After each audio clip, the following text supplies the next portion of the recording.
The content of this episode is for entertainment purposes only.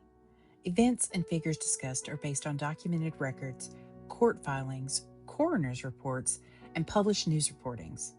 The Velvet Guillotine does not endorse any paranormal, theological, or commercial claims about the objects described. One person died during the events I'm going to discuss today, and his death was ruled natural. Annabelle was not in the room.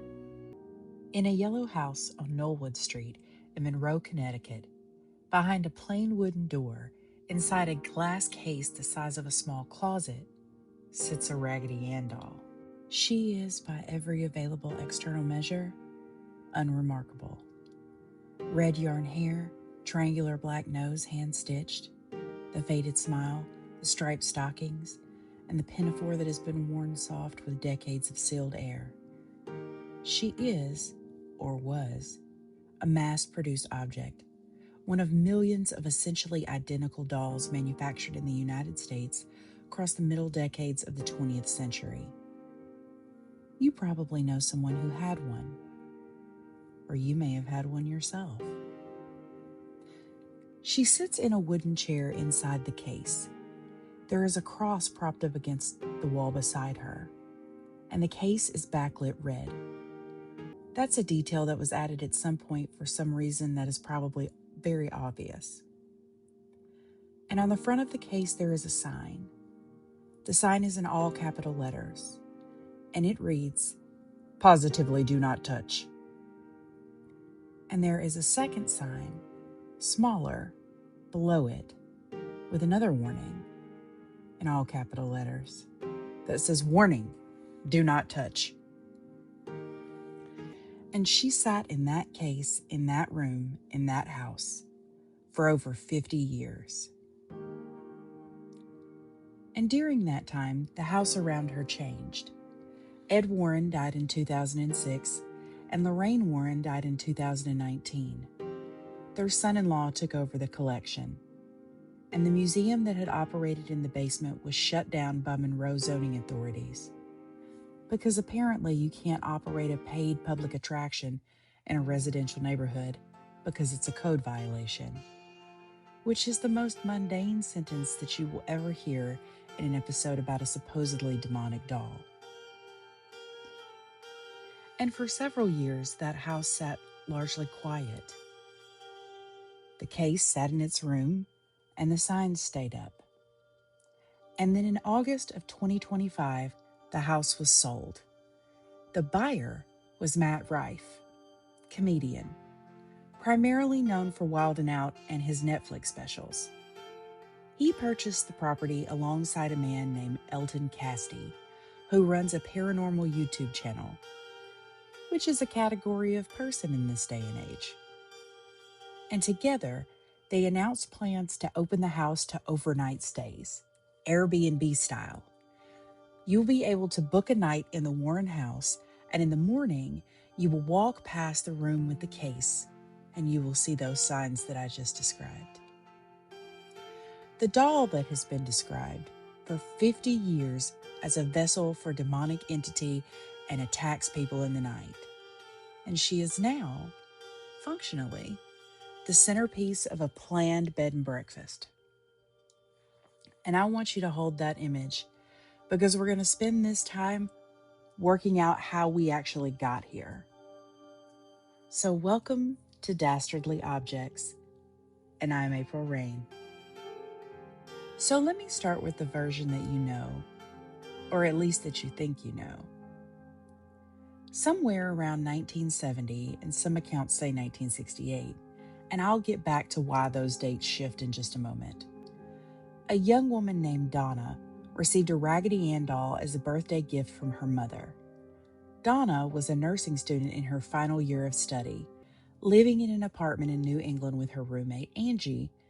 Angie was also a nursing student, and the doll came from a hobby shop, and Donna put it on her bed. And that's when things started happening. The doll moved, not while anyone was watching, but always in the gaps of attention and in those little moments between presence and absence. Donna would leave the doll on the bed and come back to find it on the couch. She would set her up in one position and come back and find her in another. She would leave the doll in one room and come back to find it had completely located to another room. Then came the notes. Small slips of parchment paper appearing on the floor of the apartment, written in a child's handwriting. Help us and help Lou. Lou was a male friend who spent time at their apartment, and neither woman owned parchment paper, and neither woman had written those notes. Donna contacted a medium. Now, in 1970, in the specific cultural atmosphere of post-Manson, post-Vietnam America, and during a genuinely popular revival of interest in the occult and spiritualism that was not on the fringe, it was actually selling books and filling lecture halls at that time, and we had a lot of it on mainstream media. So just understand that in 1970, consulting a medium about a disturbing doll was not as abhorrent a choice as it may sound today. And that medium conducted a seance. And her conclusion after the seance was that the doll was inhabited by the spirit of a 7-year-old girl named Annabelle Higgins, who had died on the land where the apartment building now stood, before their building was constructed. And that spirit was lonely. She wanted to stay, and she asked permission to inhabit the doll permanently. Donna and Angie both gave their permission. This was, as the story tells you, the big mistake. Because once the permission was granted, the things started to escalate. Lou, their friend, reported that he was attacked in the night while sleeping on the apartment couch, and he woke in the dark to find the doll sitting on his chest. He felt strangled and he passed out.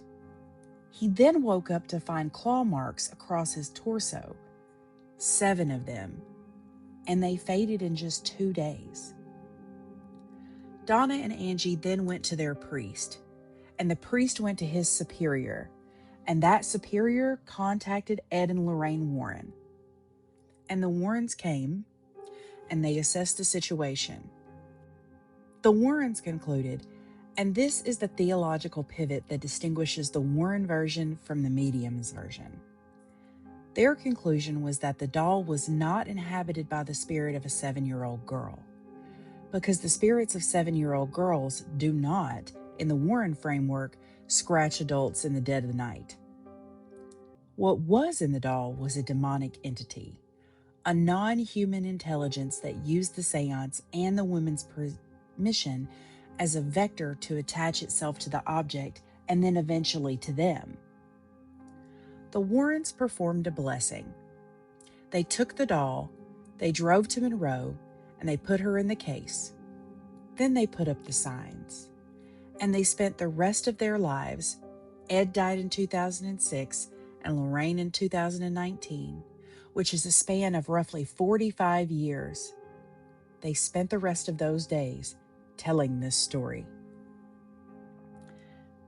That is the official version. I want you to hold on to that loosely, because we're about to look at what it is made of. To understand Annabelle, you have to understand the Warrens, not as figures from the films, because Patrick Wilson and Vera Farmiga radiated soft authority in that beautiful period lighting. But you have to understand the Warrens as specific people who built a specific operation and roughly ran it for about 6 decades. Ed Warren was born in Bridgeport, Connecticut in 1926. He served in the Navy and married Lorraine Moran in 1945. And by the early 1950s, he had been publicly describing himself as a demonologist. That word requires a little bit of unpacking, because there is no school that grants a degree in demonology. There is no licensing board, and there is no Vatican office that certifies demonology expertise, unless you're a part of the clergy, of course. Exorcists are real. But I digress. The title means a person who has studied Catholic theological literature about demon phenomena and decided that they are authority on it. Ed Warren read all of the relevant books, attended Mass with what appears to be genuine devotion, and was, by multiple accounts, an extraordinarily compelling storyteller. He was also a high school dropout. These facts are all simultaneously true, and together they describe the actual basis of his authority. Lorraine Warren claimed to be a clairvoyant and trance medium, that she could see spirits and perceive emotional residues in physical locations, and occasionally communicate with non-physical entities. Her claims were never tested in controlled conditions that proved anything positive. She was also, by consistent accounts from people who knew her, a warm and persuasive presence. People believed because she seemed to, completely and without any apparent internal doubt, believe herself. In 1952, the Warrens founded the New England Society for Psychic Research, NESPR for short, and that organization is still operating today, and it's still taking Annabelle out on tour. I want to be precise about what NESPR actually is. It is not affiliated with any university. It has no peer review process, no independent oversight, and no external credentialing functions of any kind. It is an organization that the Warrens created to serve as the institutional umbrella for their own actions.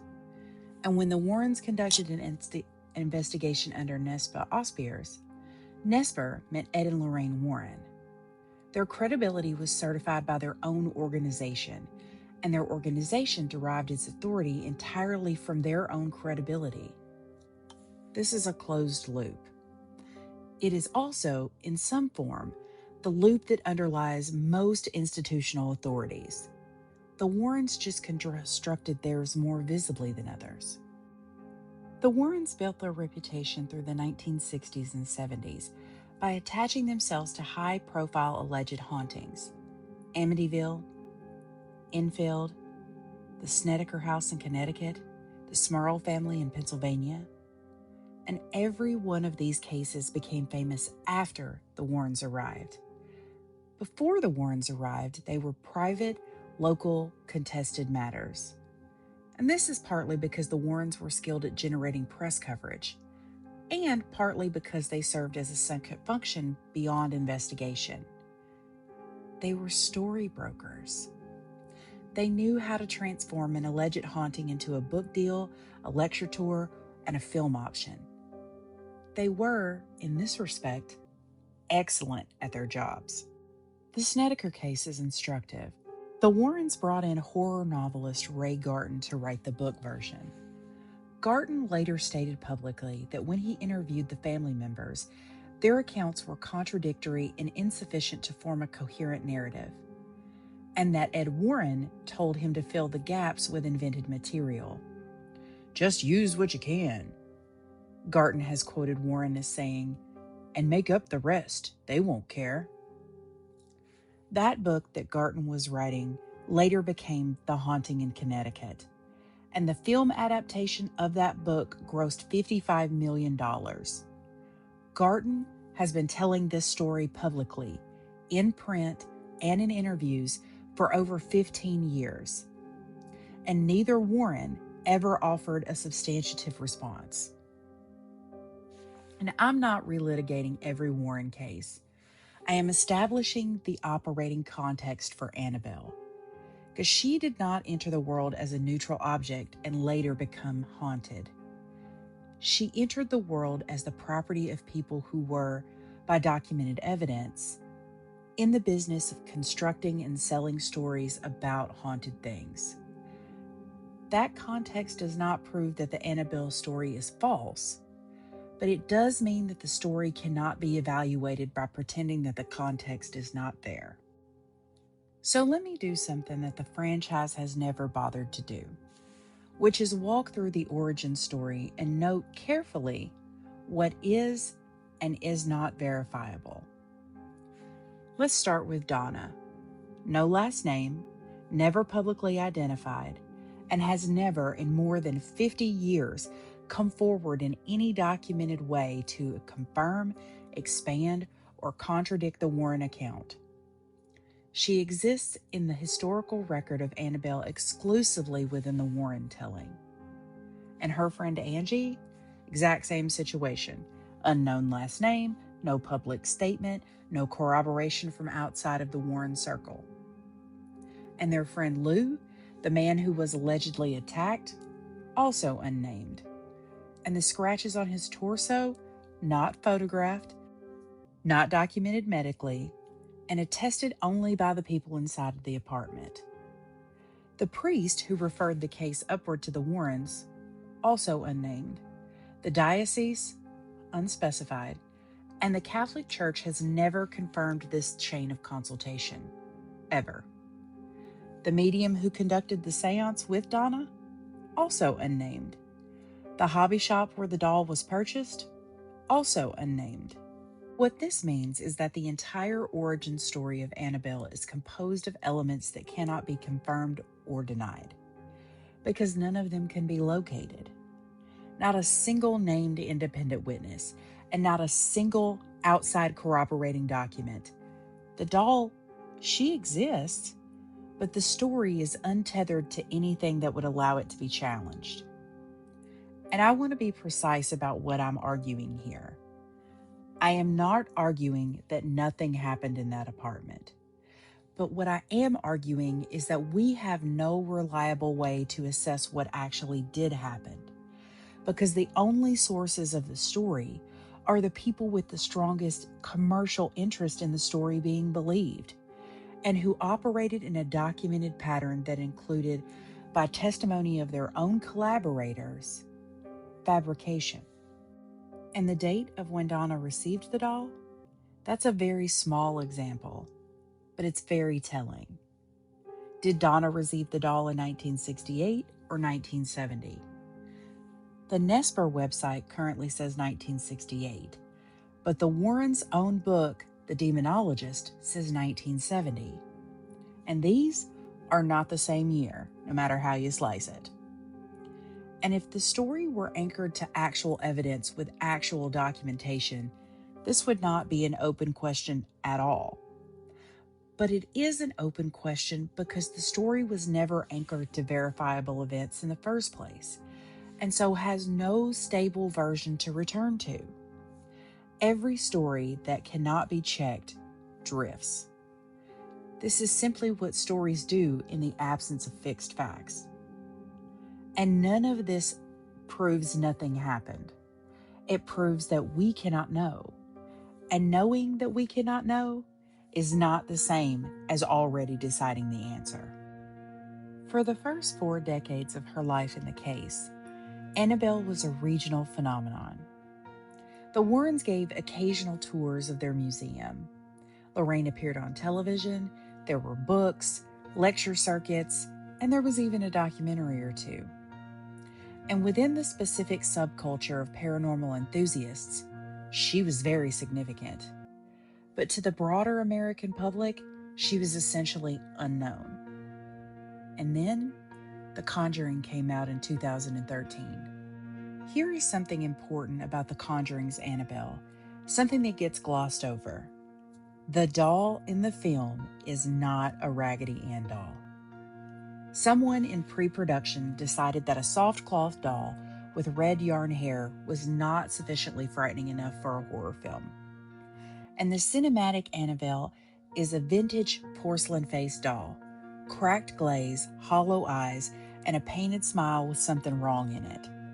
The visual grammar of every childhood nightmare about dolls compressed into one single prop. She is the product of a design department that asked what kind of doll would be the most cinematically terrifying, and then they built that doll. She bears almost no resemblance to the object in the case. The Conjuring made $319 million on a $20 million budget. The return on that investment generated sequels and spin-offs with a speed that borders on geological urgency. Annabelle was a standalone film in 2014, Annabelle Creation in 2017, and Annabelle Comes Home in 2019. The full Conjuring universe, as of 2025, has grossed over $2 billion worldwide. $2 billion.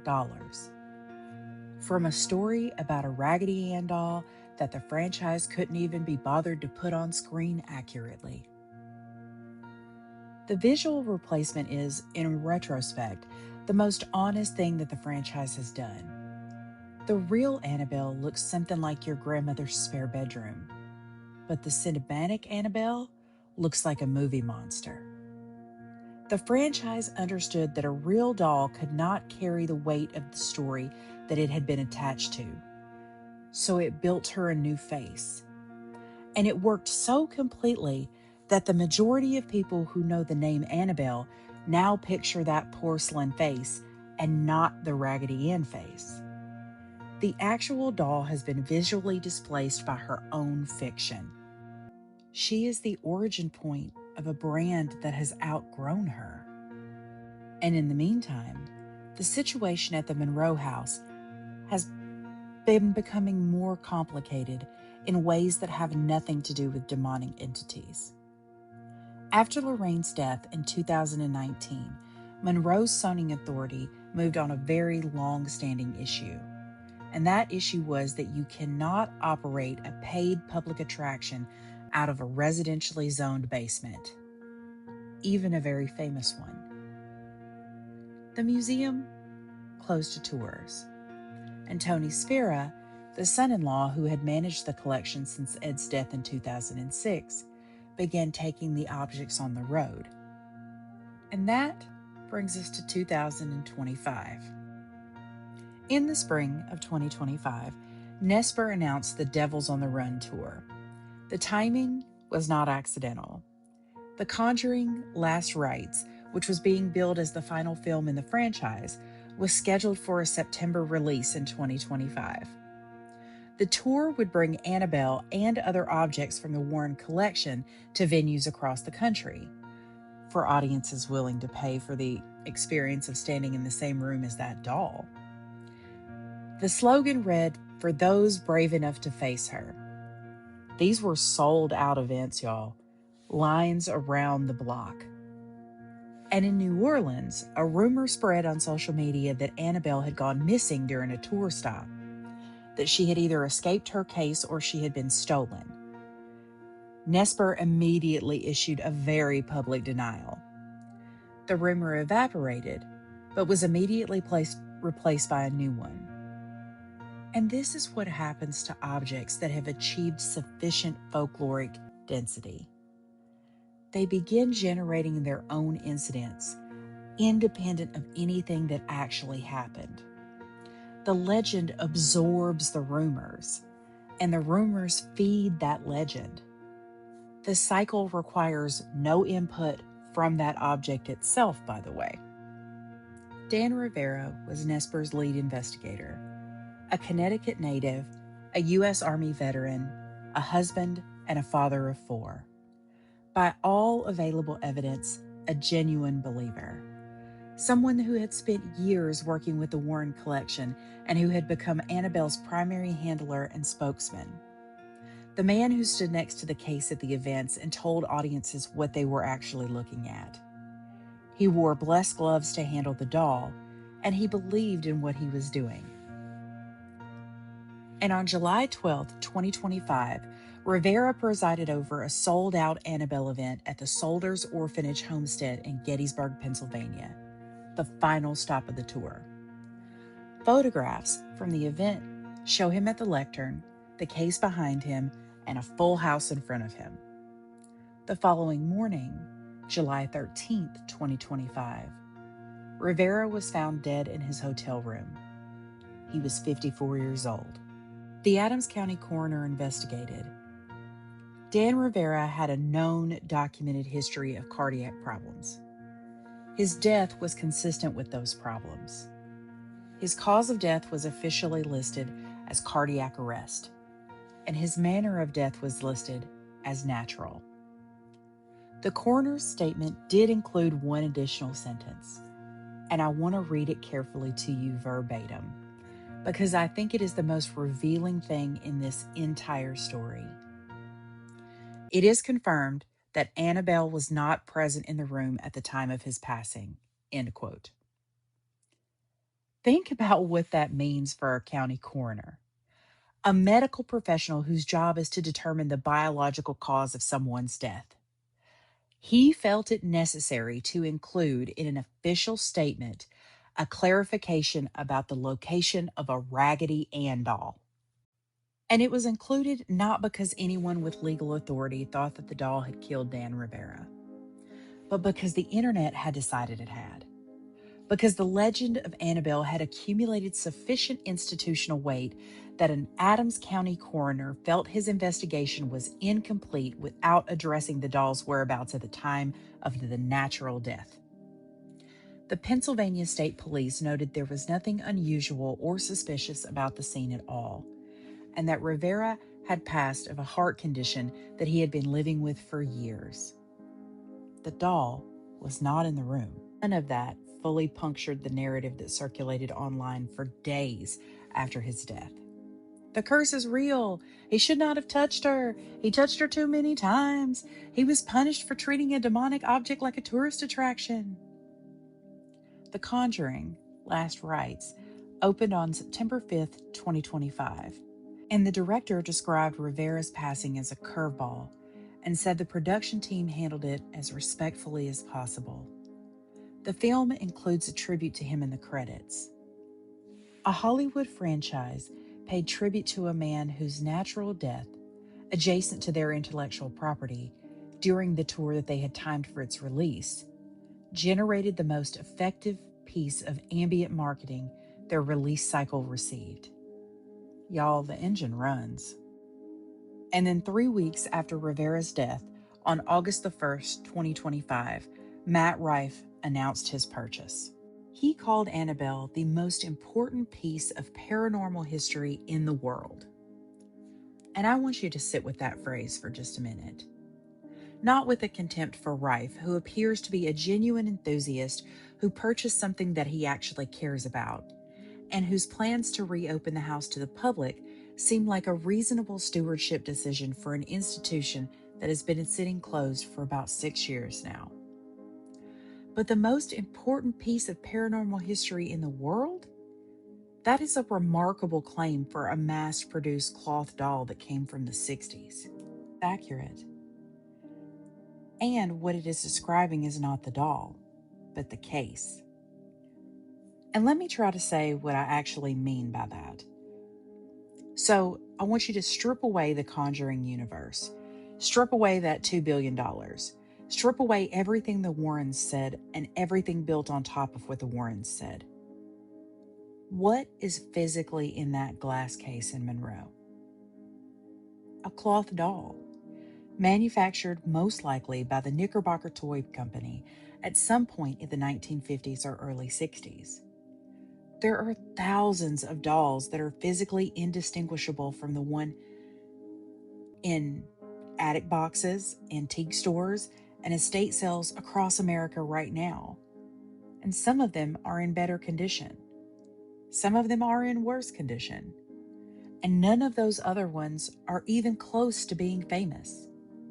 And none of them have had coroners issuing statements about their locations. What makes this specific doll different is the case. And I don't mean only the physical case, though that physical case is doing some heavy lifting here. I mean the glass front, the wooden cross, the backlit red light, the hand-lettered signs in all capital letters. This apparatus is a piece of folk religious architecture. It is a reliquary in reverse. A traditional reliquary contains a fragment of a holy person and invites veneration. This case contains an allegedly unholy object and it forbids contact. But the structural logic is identical. An ordinary physical thing is enclosed inside a container that asserts through its form and its rules and its language that that ordinary thing is in fact extraordinary. The container makes the claim, and the object just sits inside it. So I didn't mean the physical case, but I did mean the case in a very larger sense. The entire apparatus of the story, institution, and commercial infrastructure that has been built around this object for over 50 years. The self-credentialing organization, the lecture circuit, the book deals, the films that couldn't use the real doll's face, the road tours, the tribute in the closing credits, the coroner's statement, all of that together is the case. And that case is what Rife bought. Annabelle is not haunted in the sense that the sign asserts, but in the sense of containing a demonic entity that moves autonomously and scratches people in the night. There is no confirmable evidence for this. But she is haunted in a very different way, and I think in a way more interesting sense.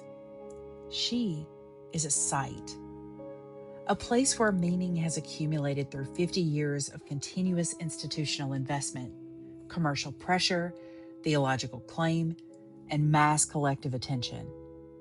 She is haunted the way that a battlefield is haunted, or a cathedral, or a building where something happened. But not because anything supernatural is present, but because so much human weight has been brought to bear on this specific location that the location has been transformed by all of that attention. This, I would argue, is true of every famous haunted object. The Dybbuk box, the Crying Boy painting, and the Hope Diamond. 2 of those I actually got to see in Las Vegas recently. And the specific mechanism varies, but the structure is the same. An ordinary object is enclosed in a case of story and institution. And the case is what people are actually responding to when they feel afraid in its presence. The object is just the object. The case is the thing. Which is why the Rife acquisition makes a certain coherent sense, even as it looks, at least from the outside, like a punchline.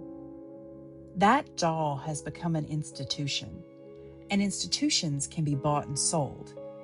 The new owners have the case, the signs, the address, and the right to say what overnight guests will sleep in the same building as Annabelle.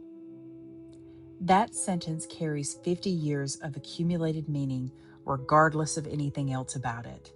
They don't need to believe what the Warrens believed in order to own what the Warrens built. The belief was the foundation, and the institution left the foundation behind a long time ago. So here is what I will tell you very plainly about Annabelle. Something may or may not have happened in a New England apartment in 1968 or 1970. The available evidence is insufficient to say.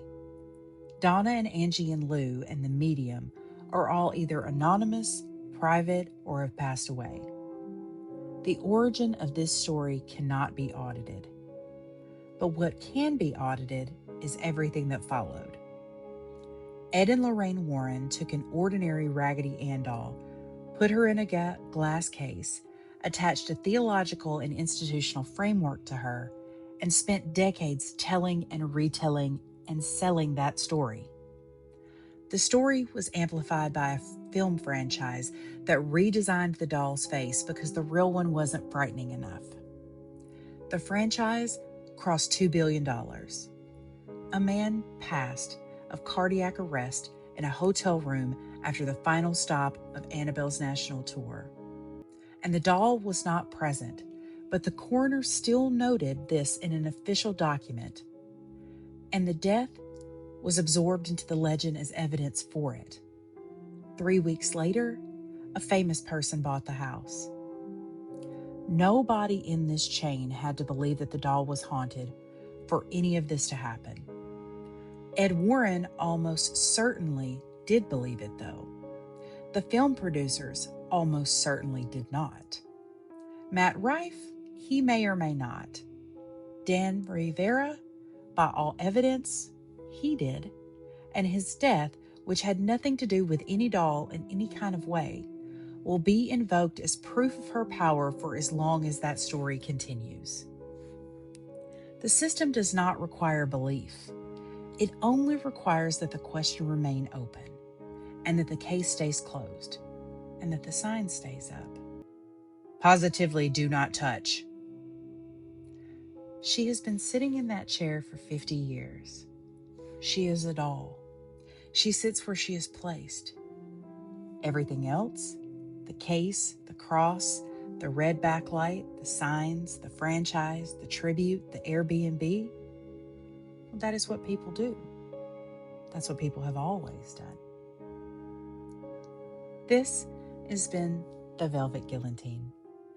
I'm April Rain, and Dastardly Objects continues next week with the wine cabinet from a San Diego yard sale, the one that sold on eBay for $280, and the seller claimed it did not come alone. We're going to talk about the Dybbuk box and what a Dybbuk actually is, and the very specific and under-examined question of what it means to purchase a supposedly evil object on the internet and have it shipped to your house in bubble wrap. Stay dark.